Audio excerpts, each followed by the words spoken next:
Zdaj smo pa pri tako imenovanem drugem delu, dragi moji prijatelji, o dokumentu, o politiki elektronske identifikacije, ki vam bom povedal nekaj stvari o tem, kaj so pisali Evropski uniji glede digitalnega potnega lista, digitalnih dokumentov in tako naprej in tako naprej. Morda boste nad kakšnimi stvarmi presenečeni. Na začetku vam povem samo tako, da ta agencija opozarja Evropsko unijo, da naj ne naredijo tako, kot so naredila, veste, se spomnite tistih QR kodic, ki smo jih dobili, da si se mogel, da si testiran pa cepljen, ne? So bile najprej lokalno, vsaka država je nekaj po svoje naredila, pol pa to ni šlo skozi, je bil pa nekaj časa mir. Pri drugem valu so pa naredili nov test, so naredili pa centralni računalnik in pa enotno formo za to, a ne? In pri tej enotni formi so potem imeli pa centralni računalnik. Ampak kaj se je zgodilo? Ljudje so že enkrat dali svoje informacije za to, potem so jih morali pa še enkrat dati, pa se še enkrat cepiti, pa še enkrat testirati, pa skozi iskati ta potrdila, pa jih plačevati. Podatki so pa uhajali, pa ne samo uhajali iz naše države v Ameriko. Z letalom so pošiljali DNK-je, ki so jih jemali, z letalom so pošiljali v kvantni računalnik v Ameriko. Po naročilu WHO-ja. Imam zanesljive informacije. Samo to, da boste vedeli, kaj delajo z nami. Tako da, kar vam bom danes povedal, si vzemite k srcu, skušajte si zapomniti, je pa zadeva zanimiva. No, za uvod naj vam povem, da je Evropska komisija junija 2021 začela reformo elektronskega ID. In sicer je bilo nastavljeno že leta 2014, da bi prenovila evropski okvir za sisteme elektronske identitete, in ta ambiciozna reforma poskuša ustvariti protiutež razširjenim sistemom prijav Googlu, Facebooku, Appleu ter prebivalstvu zagotoviti, tako govorijo, sprejete široke sisteme elektronske identifikacije za e-upravo in aplikacije e-trgovine. V skladu s tem novim osnutkom uredbe bi morale države članice ponuditi programsko opremo imenovano Evropska denarnica za digitalno identiteto. Aplikacija eIDAS, tako se imenuje, digitalna identiteta ali kar wallet, denarnica, ki bo kar Google Wallet in omogoča spletno in nespletno identifikacijo državljanov in prebivalcev ter potrdilo o lastnostih, kot so, poslušajte, starost, vozniška dovoljenje, študentska izkaznica, bančne kartice, pika kartica, zdravstveno potrdilo, potni list, osebna izkaznica, status prebivališča in da ne naštevam ostalih drugih lastnosti, ki bodo, če boste to denarnico naložili, vse v denarnici. Osnutek uredbe poskuša zagotoviti to, kar dela Evropska unija, širjenje nove evropske denarnice za digitalno identiteto evropskih državljanov tako, da zelo velike, največje spletne platforme, kot smo rekli Facebook, Apple, Amazon, Google in druge, prisili, da podprejo to evropsko denarnico kot sredstvo za prijavo v njihove storitve. Se pravi, Evropska unija bi rada od nas vedela, kje smo, kaj kupujemo, koliko kupujemo, vse bi rada srina. Kaj vse je s tem, dragi moji ljudje, na kocki? Podobno morajo države članice ta sistem, pravijo, uporabljati za identifikacijo državljanov, kadar ponujajo storitve e-uprave že v skladu s staro uredbo iz leta 2014. Komisija lahko z delegiranim aktom prisili manjša internetna podjetja, da podprejo tudi novo aplikacijo Wallet. Naslednji dokument poskuša pojasniti največje težave s predlogom Evropske komisije, in sicer z vidika zasebnosti in digitalnih pravic. Evropski sistem elektronske identitete mora spoštovati temeljne pravice državljanov in prebivalcev, saj so pozitivni potenciali tega sistema odvisni od njegovega širokega sprejetja in zaupanja vseh vpletenih strani. Kaj ta stavek pove? Če mi te denarnice si na telefon ne bomo naložili, tudi njihovega sistema ne bo deloval. Če si bomo to naložili in to sprejeli, potem smo kuhani in pečeni notri, oni pa nas vodijo kot polžeke iz stajice v stajico. Zato gradijo zdaj tako intenzivno do leta 2030 infrastrukturo za naše dobro. Gradijo pametna mesta za naše dobro. O tem bomo še govorili in sicer v torek, če imate čas se pridružite, bo zanimivo. To je mogoče, pravijo, doseči le z oceno vpliva, ki ga bo imel ta sistem na sedanji digitalni ekosistem v Evropi. Sedanji predlog pušča številna ključna vprašanja o strukturi odprtih za delegirane akte, zaradi česar je celovita ocena ta hip praktično nemogoča. Uredba o varstvu osebnih podatkov in o digitalni identiteti bi morala pojasniti te točke in zagotoviti ustrezne zaščitne ukrepe za zagotovitev vgrajene zasebnosti, izbire uporabnikov in najmanjšega obsega podatkov. Namreč nihče ne ve in ne pozna izvorne kode Googla, njihove denarnice in ali lahko oni mimo zakona prihajajo do osebnih podatkov. Nihče v Bruslju ni tako pameten, da bi vedel to source kodo.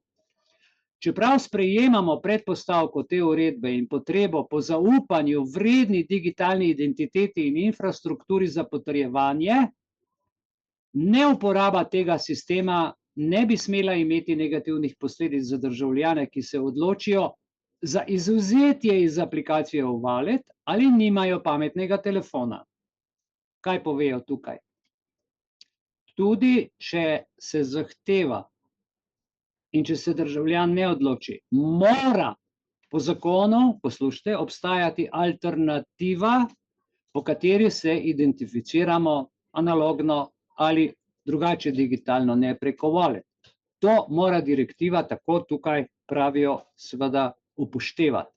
Upamo, da bo te točke mogoče obravnavati, pravijo v Bruslu, tako so poslali že zdavnaj ta predlog, iz tega dokumenta, ki vam ga berem, in da bodo predlagani zaščitni ukrepi za izboljšanje uredbe sprejeti še v času zakonodajnega postopka. Točka 2. Kaj pomeni digitalna identifikacija? To so edinstveni, poslušajte, vseživljenjski identifikatorji za vsakega državljana in prebivalca. To ni več igranje z osebno izkaznico, z luknjanjem, odstraniti, narediti novo, to je čisto druga stvar. Ena od osnovnih funkcij aplikacije Wallet za identifikacijo uporabnika z izpostavitvijo njegovega pravnega imena tretji osebi je v členu 11a dopolnjena z zahtevo, da države članice enoznačno identificirajo vsako osebo z alfanumeričnim nizom, ki ostane z njim do konca življenja. Ta trajni in edinstveni identifikator za vse evropske državljane in prebivalce bo aplikacija Wallet, torej denarnica, delila z zasebnimi in javnimi tretjimi osebami. Uporabnik mora še vedno omogočiti svojo identifikacijo z neko interakcijo v aplikaciji, seveda se mora prijaviti, jo aktivirati in tako naprej. Ker pa je uporabnik v teh primerih identifikacije zelo pogosto izpostavljen neravnovesju moči in je ta funkcionalnost celo omejena na primere, v katerih nacionalno ali evropsko pravo zahteva identifikacijo, je mogoče dvomiti, da je ta privolitev dana prostovoljno. Hočem reči, če hočeš kupiti kruh, moraš dati masko gor, moraš biti cepljen, moraš biti testiran. Če hočeš, to ti dajo predpogoj. Ne nasedajmo več na to. To je zadnja šansa. Če nas prevarajo pri identifikaciji, je z nami konec. Poleg tega ni jasno, kako lahko aplikacija Wallet razlikuje med primeri, v katerih je identifikacija zakonsko zahtevana, pazite, in primeri, v katerih ni. Te zadeve se lahko med državami članicami seveda razlikujejo, saj bi lahko, na primer, madžarski zakon določal identifikacijo na demonstracijah, ali pa bi v Avstriji zakon o družbenih medijih od Facebooka zahteval, da identificira svoje uporabnike. Na splošno Facebook in druga podjetja samo čakajo, da bodo identiteti svojih uporabnikov dodali takšen uradni, edinstven, vseživljenjski identifikator in bodo našli način, kako uporabnike prilisičiti, da to storijo. Da bi preprečili, da bi ti edinstveni naši vseživljenjski identifikatorji množično pripomogli k nadaljnjemu povečanju moči Facebooka, Googla, Apple, Amazona in drugih, ki temeljijo na podatkih, jih sploh ne bi smeli ustvarjati. Kakšna je torej predlagana rešitev Evropski uniji iz tega dokumenta? Širjenje informacij o identiteti, ki jih je izdal državni organ, in vedenja na spletu, o tem bomo zdaj govorili. Obstaja člen 6b, prvi odstavek, osnutka uredbe, ki se lahko nanaša in zanaša na stranke, torej podjetja želijo, da njihove stranke uporabljajo aplikacijo Wallet. Zakaj? Za prepoznavanje ali dokazovanje nekih določenih lastnosti. Lahko pa zaprosijo za dostop do evropskega sistema v katerikoli državi članici, v kateri imajo sedež, in dobijo prazno preverjanje, da pridobijo dostop za celotno Evropsko unijo. Poznate, kaj pomeni beseda korupcija, tako da ni daleč od tega. Pazite, tako zbiranje podatkov omogoča zbiranje najugodnejšega sodišča v EU, saj lahko vsako podjetje izbere upravo v Evropski uniji, ki je zanj najugodnejša in ki bo rešila ta problem, če pride do spora. Zanašajoča se stranka je lahko vsako podjetje, ki želi pridobiti dostop do podatkov o identiteti ali atributov v denarnici. Uredba ni natančna glede tega, kako natančno bi deloval ta postopek preverjanja, zanašajoč se na stranke v državi članici. Tukaj je uredba povsem nejasna. In v skladu s 6b četrti odstavek bo komisija 6 mesecev po začetku uveljavnosti uredbe z delegiranim aktom odločila, kako se bo to pomembno preverjanje sploh izvajalo. Še vedno ne vejo. Govorijo pa, da je že odzunaj. Uredba ne ponuja mehanizma za odvzem dostopa zanašajoči se stranki iz sistema eIDAS. Na podlagi zadnjega odstavka te uredbe še ni jasno, ali se navedeni namen obdelave informacij o identiteti lahko šteje za zadosten razlog za zavrnitev vloge. Torej, sploh ni jasno, če jaz rečem, da bom uporabil drugo identiteto, ali mi lahko zavrnejo ali ne.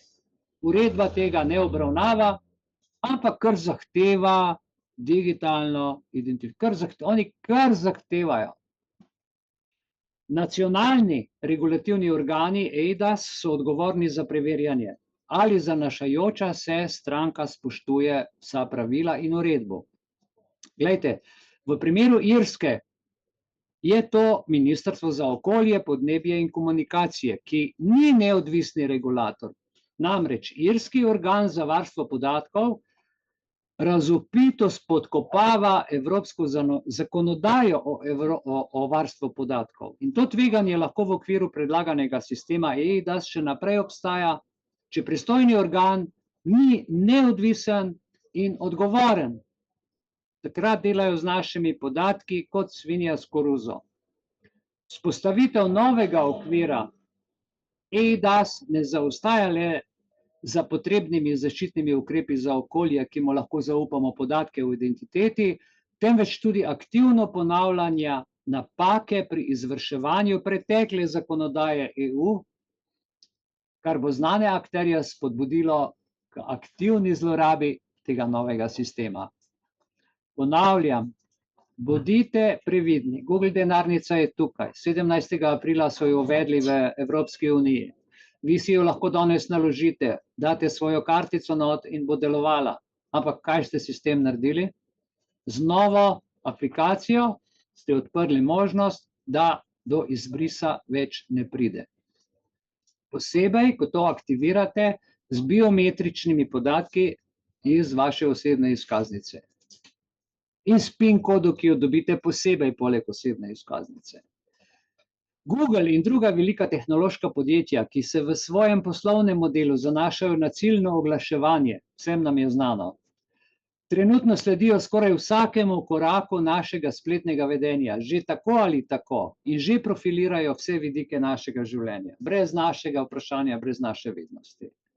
Ena od zadnjih stvari, ki jih v mnogih primerih ne vedo z gotovostjo, je naše pravo ime. Torej, če se prijaviš s fake imenom, psevdonimsko, ne vejo, ne?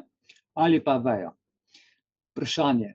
Zagotavljanjem poceni in večinoma nereguliranega dostopa do identifikacijskih postopkov, ki jih je potrdila vlada, in celo s siljenjem v zelo velikih spletnih platformah, da aplikacijo Wallet ponudijo kot način prijave, EU na stebrni tablici ponuja, kaj bi morala zaščititi.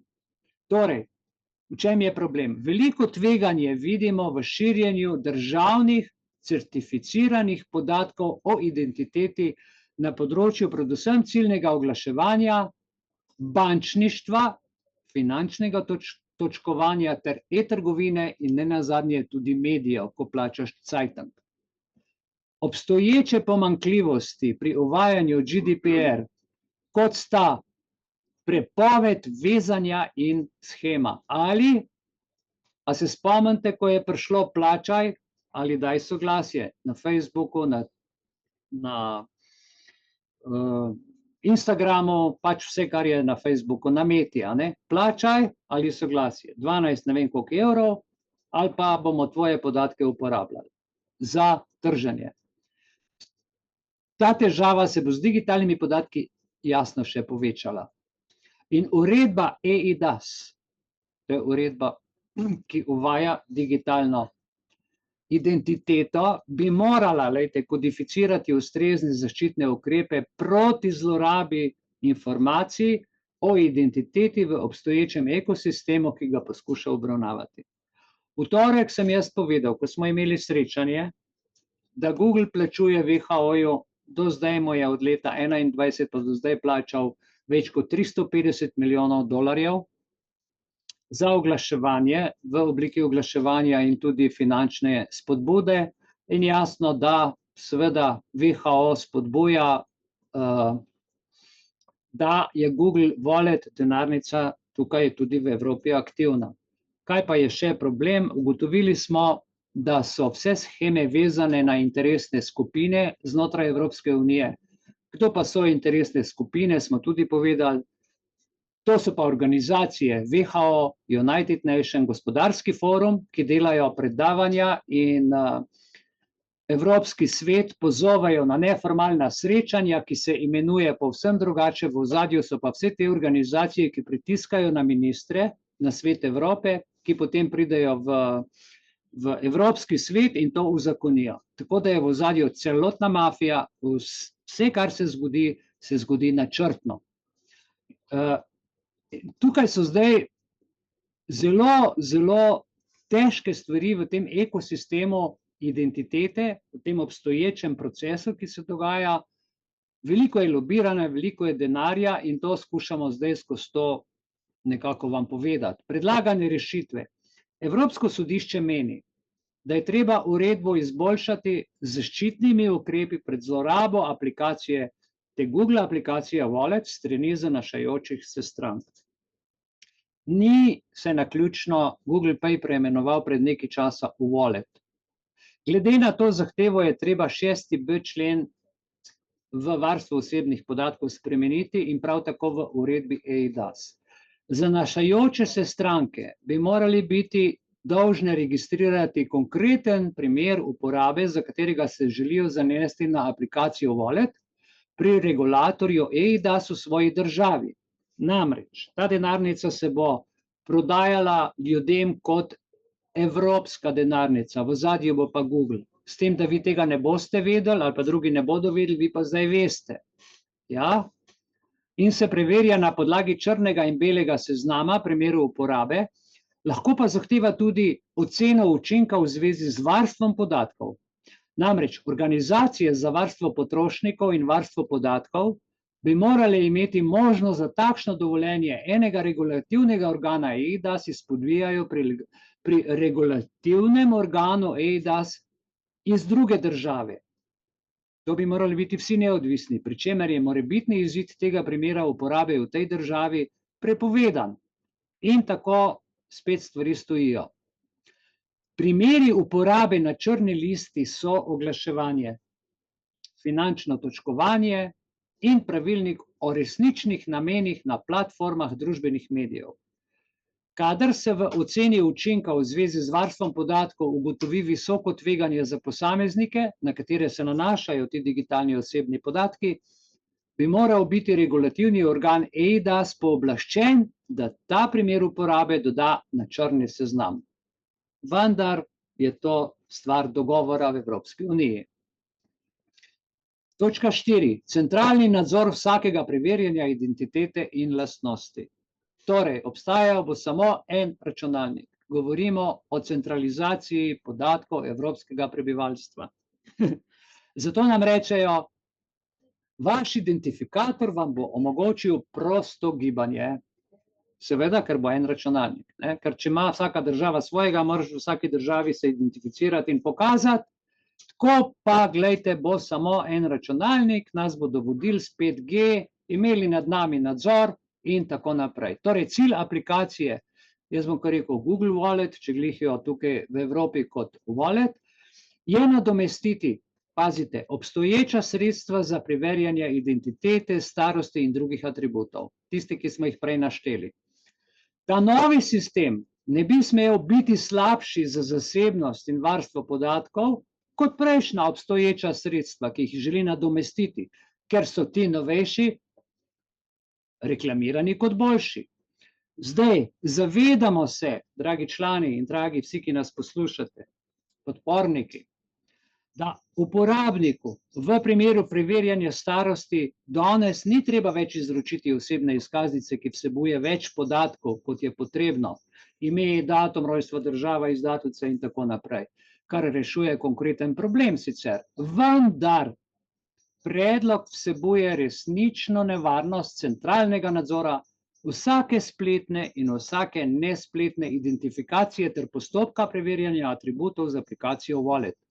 Podobno kot digitalno potrdilo, če se spomnite v EU o COVID-u, bi imela komisija EU v predlagani uredbi pooblastilo, da pozneje enostransko odloča o pomembnih arhitekturnih vprašanjih z delegiranim aktom, namesto da bi v zakonodaji podrobno opredelila načela vgrajene zasebnosti. Zato sozakonodajalca iz tega mesta spodbujamo, da zaščitne ukrepe za varstvo podatkov, za varstvo zasebnosti in kibernetsko varnost podrobno opredelita neposredno v zakonodaji, namesto da to pristojnost prepustijo Evropski komisiji. Neupoštevanje vseh postopkov identifikacije in preverjanja atributov, ki jih obravnava aplikacija Wallet, mora biti zaščitni ukrep že v uredbi. Potem, ko smo to točko izpostavili med razpravami o digitalnem COVID potrdilu EU, je bil dodan tak zaščitni ukrep. Hočem reči, kot sem povedal prej, da ne naredijo napake, da se podatki prej ne pokradejo in potem šele sprejmejo ustrezne zakon. Obstajajo obstoječi samostojni sistemi elektronske identifikacije, ki delujejo na paradigmi ničelnega znanja in nepovezanosti, kar z zasnovo preprečuje centralizirano opazovanje postopkov identifikacije ali odobritve. Glejte, tehnologije kot so DeepDir, DITCOM, OpenID, Connect, COP in BBS Signatures se lahko uporabljajo za izgradnjo digitalne infrastrukture, ki ohranjajo zasebnost na način, ki omogoča vzpostavitev in izmenjavo identitet in atributov identitete brez potrebe po centraliziranih akterjih ali blokovnih verigah. Takšna jamstva v predlogu komisije trenutno v uredbi manjkajo. Nejasnost pri številnih arhitekturnih vprašanjih aplikacije Wallet krepi vrzel v pravnem besedilu evropske direktive, ki vzpostavljajo pravno podlago za obdelavo vedenjskih podatkov, tega sploh ne obravnavajo, o uporabi aplikacije Wallet in seveda povezovanje vseh teh podatkov s tretjimi osebami, saj z njimi komuniciramo. Sedanji okvir centraliziranemu akterju pa, glejte, kaj jim omogoča, in to je narobe, da jim omogoča, da na makroskopski ravni povezuje vsako identifikacijo in preverjanje lastnosti prebivalstva. V to, dragi moji, ne smemo privoliti. Uredba, na primer, omogoča, samo za primer, ponudniku aplikacije Wallet, pa recimo, da omogoča, da to vladi, ker je vlada seveda nam to ponuja, da pridobi informacije, pazite, o vseh prijavah naših na zelo velikih platformah, Facebook, Google in drugih, vse, kar kupujemo, o preverjanju starosti, čas nakupa, čas oziroma kar smo kupili, pa je to lahko tobak, alkohol, si lahko kjerkoli na kavi, vsa kontrola prek spleta in zunaj njega ter o storitvah, do katerih, recimo, da kupiš karto za potovanje ali pa karkoli, naročiš neko pravno storitev, uporabnik izpolnjuje pogoje, le zaradi določene starosti, ki jo je treba preveriti. Takoj te imajo noter. In potem seveda imajo to druge stvari, invalidnost, starost, strahotne stvari. Ker želi aplikacija Wallet, denarnica, postati vse prisotna in široko sprejeta v vseh delih družbe, bo to le še povečalo negativen vpliv, ki bi ga predlog eIDAS imel na pravice do zasebnosti in varstva podatkov, če bi delal pravilno. Predlagana rešitev, torej, uredba mora podobno kot digitalno potrdilo EU o covidu zagotoviti zaščitne ukrepe za vgrajeno zasebnost o aplikaciji Wallet. In seveda je tukaj nekaj predlogov. Uporabnik ima popoln nadzor nad evropsko denarnico za digitalno identiteto. To je prvi pogoj. Trenutno v Walletu noben uporabnik nad svojimi podatki nima popolnega nadzora. To ni omogočeno. Zahtevamo, da se to uvede. Moji podatki, moja last, moj nadzor. Podatek dam, tisti podatek, ki ga rabim, komu jaz želim svobodno. Ne pa, da mi iz ozadja backdoor ukradejo podatke ali pa z lažjo ali pa s prevarami, ne? Kot smo brali prej, kaj se dela s tajnimi podatki, že v državni upravi, in zdaj naj zaupamo takim ljudem svoje osebne podatke. Dalje, izdajatelj Evropske denarnice za digitalno identiteto ne zbira informacij o uporabi denarnice, ne sme zbirati o uporabi, kaj sem kupil, koliko porabim. Niti ne sme združevati osebnih identifikacijskih podatkov in drugih osebnih podatkov shranjenih ali povezanih z uporabo Evropske denarnice za digitalno identiteto z osebnimi podatki iz katerihkoli drugih storitev, ki jih ponuja ta izdajatelj ali storitev. Osebni podatki, ki se nanašajo na zagotavljanje evropskih denarnic za digitalno identiteto, se morajo fizično hraniti logično in ločeno od vseh drugih podatkov, ki se hranijo v mobilnem ali drugem aparatu. In tega EU ne upošteva v sedanji uredbi. Dalje, poleg tega mora tehnološka specifikacija, aplikacija Wallet, v pravnem besedilu, tega tudi ni noter, zagotoviti, da se spoštujejo načela, vgrajena za zasebnost, za tako zasebnost, kot jo GDPR predlaga. Možnost izbrisa podatkov, možnost spremembe podatkov, da sem jaz lastnik in da se ne sledi mojim finančnim transakcijam. Uredba mora zagotavljati neopaznost interakcij uporabnikov v aplikaciji Wallet, da bi uporabnike zaščitila, to je namen uredbe, a ne, pred nadzorom nad tem, kako denarnico človek kot posameznik uporablja. Moja denarnica je v mojem žepu. Že če mi žena gleda v denarnico, se slabo počutim. A zdaj mi bo pa država, pa vsa Evropska unija gledala noter. Te spremembe so potrebne, ker delegirani akti na podlagi člena 6a, 11. vrstica, pazite, kaj se dogaja v uredbi. Komisiji podeljuje pristojnost, da opredeli, kako mora denarnica delovati v praksi. Oni bodo meni rekli, kako mora moja denarnica v praksi delovati. Hvala lepa, EU. Ne glede na to, da zdaj 9. maja praznujemo ne vem katero obletnico, 9. maj 1950, je bila ustanovljena Evropska unija, in če bi človek, ki je takrat to naredil, videl, kje smo danes, bi se verjetno 3-krat v grobo obrnil. Tako da vi kar praznujte. Delegirani akti bi morali biti omejeni na posodobitev specifikacij glede na nov tehnološki razvoj, vendar morajo biti, glejte, načela oblikovanja, ki v osnovi opredeljujejo vpliv tehnologije na zasebnost, našo zasebnost, že vključeno v uredbo, pa niso. Pojdite nam bodo podatke, pa seveda vse šli v Google, Facebook in po celem internetu se bodo valjali, takrat bodo pa potem rekli, ja, zdaj pa imate varstvo podatkov. Hvala lepa za takšno ponudbo in malomarnost. To je naklepna kraja. To so stvari, ki se ne počnejo. Nas je naučil COVID. Spregledali smo, dragi moji. V celoti je treba odpraviti, moje osebno mnenje, sklicevanje na informacije, potrebne za zagotavljanje storitve denarnice. Se pravi, jaz, če hočem, da denarnica deluje, moram zdaj to dati noter. Hvala lepa za tak pogoj. Če hočem na Facebook, kupi ali privoli. Hvala lepa za takšno stvar. Da bi z mojo identiteto, da se potem aktivira denarnica, zahtevajo te in te podatke. Da ne zahteva takšnih informacij za delovanje, hvala lepa.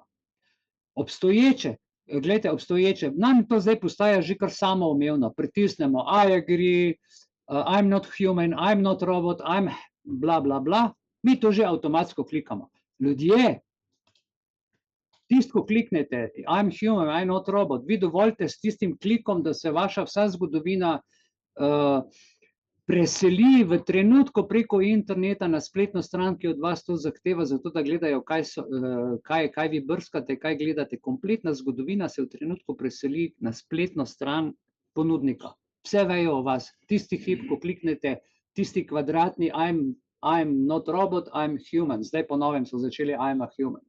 Prove that you are human. In te, gledajte, samoumevne sheme elektronske identifikacije kažejo, da je takšno izvajanje sicer mogoče, ampak to je prevara, to je laž. Naslednja točka, biometrija in varnost pametnih telefonov.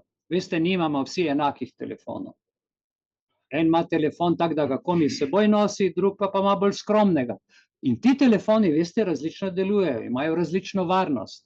Varnost programske opreme Wallet potrjuje, revizijske družbe potrjujejo, ki jih v skladu s členom 6c imenujejo sicer države članice in se objavijo samo v drugih državah, ne pa tudi v javnosti.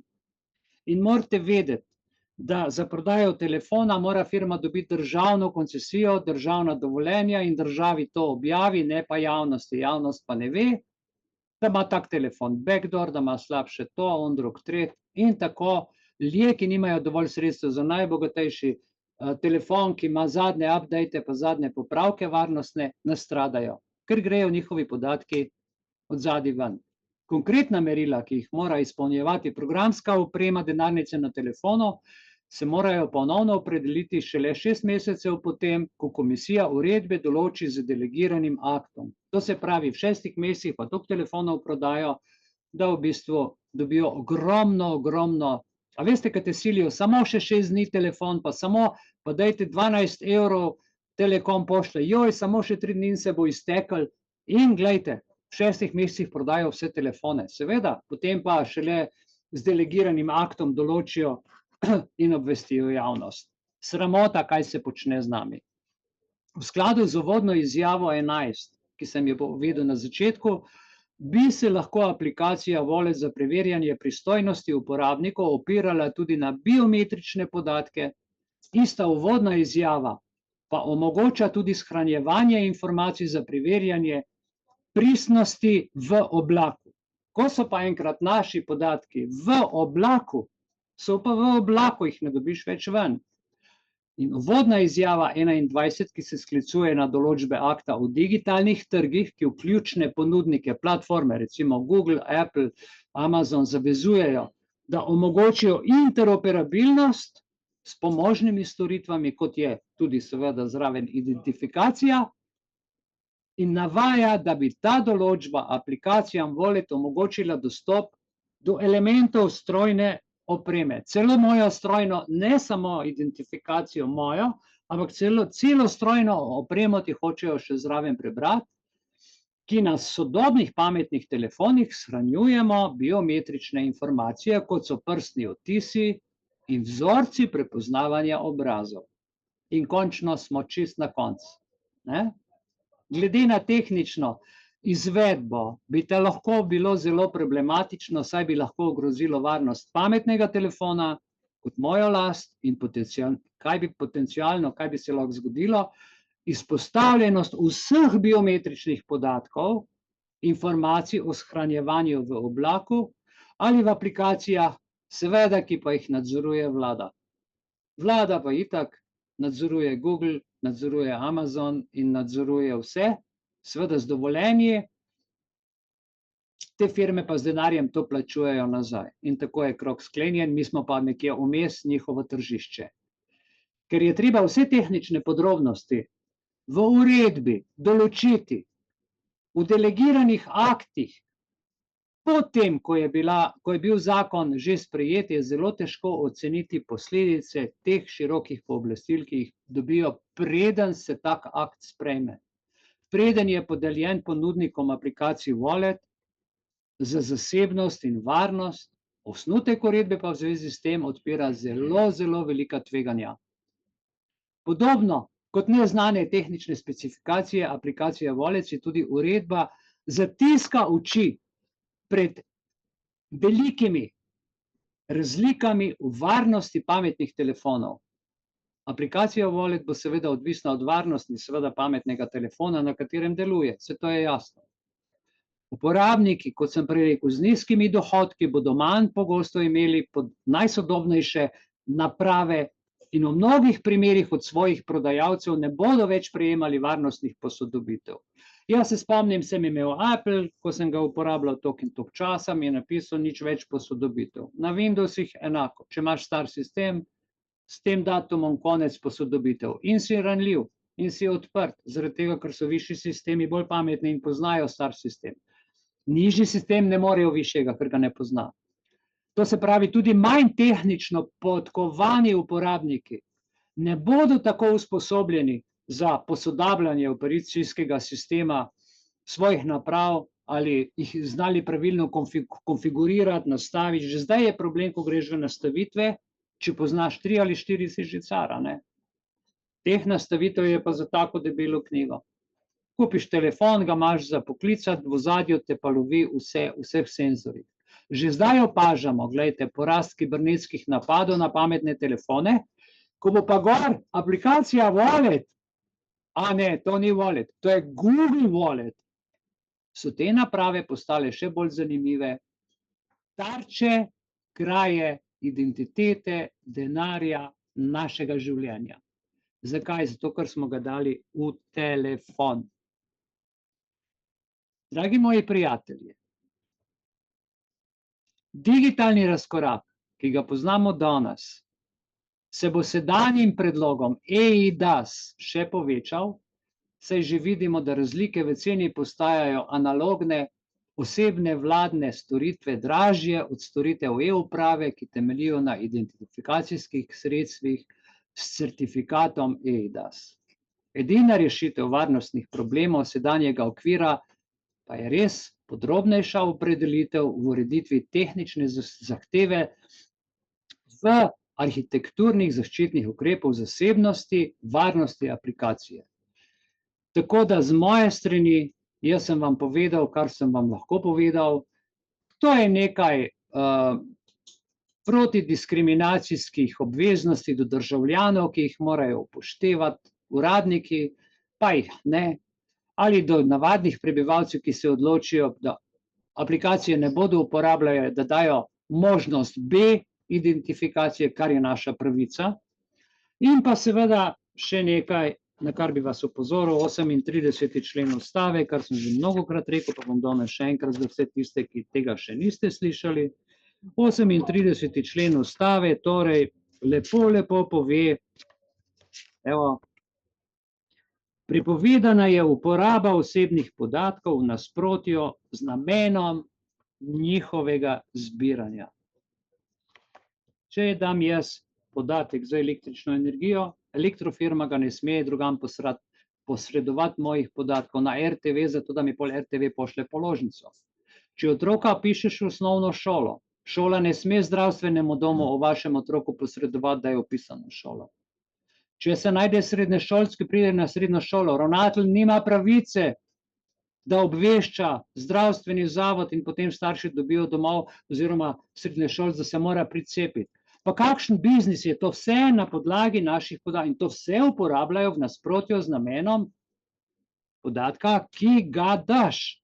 Ko greš na banko, skleneš pogodbo za svoj račun, daš podatek za odprtje računa. Ne daš podatka zato, da bo banka obveščala državo, da bo obveščala AJPES, da bo obveščala FURS. Ti si dal podatek samo za odprtje računa. In brez vaše privolitve v pogodbi, pa v tistih posebnih pogojih, ki so zraven, jih nikoli ne podpisujte, dokler ne preberete. Vi ne veste, da se lahko z banko pogajate. Ali pa ko mobitel kupite, pa vam ga tam naštimajo že tako, da vam kar vohuni. A veste, da če vam prodajalec odpre telefon in vas vpraša za vaš, ne vem, e-mail, pa to, da vam on že predhodno nastavi od podjetja mail, ki je nad vašim mailom in potem vsi podatki odhajajo v Telekom ali pa v T2 ali pa kjerkoli že telefon kupite. To vam ne govorim na pamet. To sem jaz stestiral osebno. Vse, kar sem vam zdajle povedal, vse to sem dal fizično skozi. Ja? In tudi, ko greš k zdravniku, ko ga zdravnik polomi pri zdravljenju otroka, ne bo priznal napake, ampak bo poklical kriminalistično službo, da si ti kriv. Če glih se zdravi 7 dni v bolnici, pa je 7 dni pod njegovim nadzorstvom, pa smo starši krivi, da je otrok umrl. Tako se to dela. Okay? Hvala lepa, gospod Aleš Zalar, ki ga vsi poznate.